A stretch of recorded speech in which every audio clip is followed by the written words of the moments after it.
Good evening, ladies and gentlemen. Today we're going to take a look at two potential day trades, one brand new swing trade that we entered in today, and we're going to go over some of the swing trades that we've taken over the last few days as well, their progress and what's going on there. So we have Whitehaven coal up 8.7% on the back of the news in China. 84 miners, I think, died in a coal mine. So this was clearly a sentiment-driven play, and the reason I say sentiment and not a fundamental-based play is because they produced 1.5 million tons of 1.5 million tons of coal in that mine that collapsed, and China produces 4.5 billion tons per annum. So it's a drop in the bucket for China and a drop in the ocean globally. So I'm not sure this is a fundamental play more than a sentiment play. I mean, I'm not sure what China might do post this event. Maybe they crack down on other miners, and maybe it does affect supply. I'm not sure. But there was a trade regardless based on this news.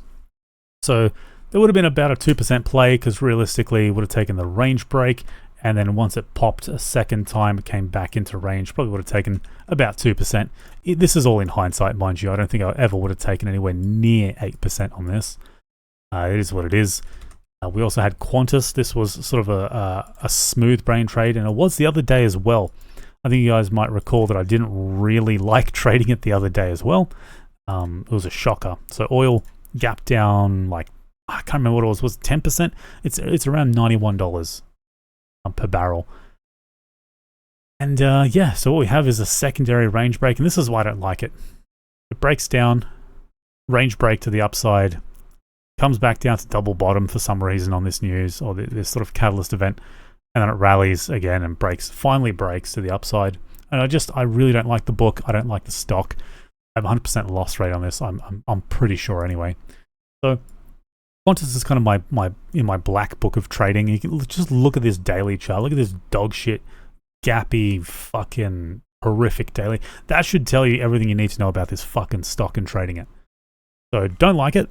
Not a fan. And look, to be honest, this is mostly due to Iran, the war. So let's take a look at the swing trade that we took. And before we do, I actually want to I want to show you EOS, even though we didn't take this one by accident more than anything, is that we talked about this fake out to the downside, and we talked about it before this happened, where it goes back into range and then pumps like a motherfucker. So I love these fake outs, and check out the volume on this. It's big, but it's not crazy. It's more than your average, and it's nice, right? Now, the only difference between this and the stock we're going to look at is this is up and sort of, I guess you can call it, it's kind of sideways trading. It has a big range. It does have a big range, but it is effectively grinding sideways near its highs relative to what it used to be. So keep that in mind as we take a look at HMC, which is a stock that I took today, and I tweeted about it before market close for anyone that was interested. I took this at $2.80, and this has collapsed from $12 down to $2. What's that, like an 85% sell-off? Something disgusting. Yeah, 82% sell-off. That is disgusting. Now I was looking here, this was after market. I was just out of curiosity before I turned on this video. There was a bit of a gap down, and then it broke back into range and then stonked. Excuse me. So this rallied. Realistically, getting back in on this would have been a close to 50% move, from bottom to top, and not from the very bottom, because no one's realistically buying here. Kind of following momentum, breaking back into range, and then what we have is we have higher lows, and hopefully that is the higher low as well, and then the highs became higher highs. It did briefly become a lower high, so it was kind of just chopping a bit, but ultimately we ended up with higher highs. So this for me is some gold standard shit. We have this fake out below here, and again, relevant to EOS, we have this volume bar, again, not small, but not big at the same time. It's bigger than any volume that happened the week before. So good volumes, recovery. Just a beautiful looking rejection of breaking down. Just completely rejected the idea. What do we have? We have a pivot here at 279, which was kind of just chilling out around here. But more importantly, I think, is this level here. So we have like 6 data points, right? 1, 2, 3, 4, 5, 6. If you want to count the body of these candles, it's not a perfect support range, but you know, if you increase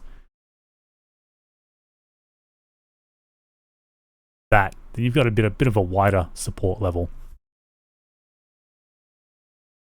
So yeah, that's what I'm sort of expecting, is a recovery. I'm not expecting like a 13% candle like EOS. I'm not saying anything of the sort. What I'm expecting, ideally, is to manage my risk. So $2.80 was the entry. So $2.80 here. There is no planet that I expect this to go to $2.70. I don't expect to retest the lows from today, this week at all. I don't expect it to get anywhere near it, honestly. So if it does pull back, maybe 275 I'll add on, and then I'll have a 270 stop again. So both positions will have a 270 stop. And so that was, what, 3.6%? 3.5, 3.6% is the risk that I've got, assuming no gap down, of course. And the profit target is going to be from 2.8 to about 310, which is 10.6%, 10.7. That'll be first target. Second target will be closer to $3.33, which is going to be about 18%. So the question of where would I take profit, my targets, what I'm expecting, there are a few elements to this. One is, how quick does it get to this level here? If it happens in a single day, I'm all out. I'm just all out. Same with EOS. You know, if I'm catching 10, 13% in a single day, I'm all out. If it takes 2 days, then, or 2 or 3 days, I will take about 30% off, because that'll show strong demand, and it's very likely to break to the upside if that happens. So strong demand, I will take off 30%. If it takes its time, if it takes more than a week, I'll probably take off half, because there's less demand, less pressure, less likely that it pops through this resistance level. It might pull back and then take another few days and then slowly trend its way up. Now, this pivot here, you're probably wondering what's that? That's simply the 50% mark. So that should be halfway between the bottom and the top. Close enough. 333, 334. So that's kind of what I'm looking at for HMC. These are the ideas. I mean, obviously, tomorrow I can just go back down to 270. I stop out and I lose 3.6%. Trying to risk making 10 for half, roughly, and then 18 for the second half. So you can see the risk to reward there is fantastic. Even if, how do I put this? So the most important aspect isn't how much profit I'm taking. At least it's a minimum 1-to-1. I mean, I'm at least taking 1.5-to-1, honestly, at the absolute bare minimum, usually 1.2. But the most important part is the risk management, right? There's no planet where this goes down to 270 and then recovers. It's super rare, I think, to fake out again to the downside. So the important thing is the risk management, not to take profits. To take profits, I mean, fuck, if someone decides to hold for like a year, they might be able to get something like 440, and maybe it might even be 3 months. Who knows? My point is, it's the risk management component that is way more important than the take profit targets. We have SFR. I mean, need I say more? We've got like this sort of $18 level. We're just above 18, and then we got 17.50, and yeah, up she goes. There's not much else to say. With the potential deal that's happening in Iran, it could even go higher.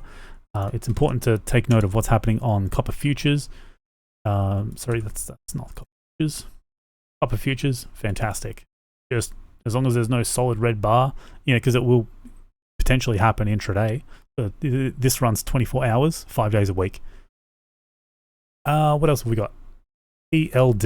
Oh, this one's a beauty as well. This one was just clean as fuck. Absolutely no issues breaking that $6 level. We were talking about $6 and 603. I think it was actually 603 or 606. 38.2. So We were concerned about the $6 level having some resistance, but absolutely not. Just smoked right through it.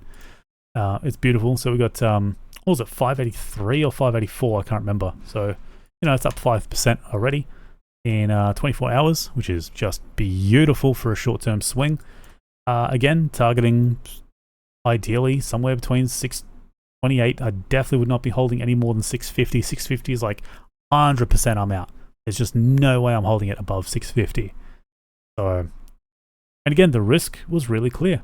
If we open up the, I think it was the 1 hour. Yeah, so this is where I took it. This break where it was just chilling, pop. Again, you'll see the exact same theme. Guys, my trading is not complicated. There's a low, there's a low, there's a low, and now we have another low here. God knows where this next low is going to be. Who knows? So there's the high, and then once it broke through the high, it's now forming a higher high. Like this isn't complicated at all, right? It's not complicated at all. At least, but maybe I think it's not complicated because I've been doing it for so long. But hopefully you guys can see what I'm doing, and I hope it makes sense as well, because I don't know if I would have explained this to myself when I first started trading if it makes sense. But hopefully it does. At least you guys get some insight into some of the short-term stuff that I do, because my channel is almost entirely day trade related. So I'm going to throw in some swings because my swing performance is far better lately than my day trade performance. So I'm going to keep producing some short-term swing related content. I'm not too interested in mid-term, long-term stuff. I really want to lock in profits in under a week, definitely under 2 weeks. I don't think any of these trades are going to be 2-week holds. That for me that's a lifetime. That for me is a fucking investment. I'd be begging for capital gains discounts at that point. So I think that's it. I think that's everything. Car. We're gonna have a real brief look and just go over. Really, this comes down to the risk management component here. We talked about it yesterday, and the day before. The day before, we talked about how we're gonna get out on the first sign of red, 25.48, head out on auction. We talked about how it puked, and now look how sick that puke is. I mean, damn, 7.7% if we didn't stop out. If we were like some dumb little bitch just adding on. I know some of you out there are that type, but hopefully you learn. Hopefully you learn. All right, boys. Tell me also if you've somehow managed to watch all 13 minutes of this fucking rambling. Tell me what you're holding for a swing trade. I'm actually kind of curious what everyone's got and when you bought it. Please do drop a comment. Thanks, boys. Leave a like, all that good shit. See you later.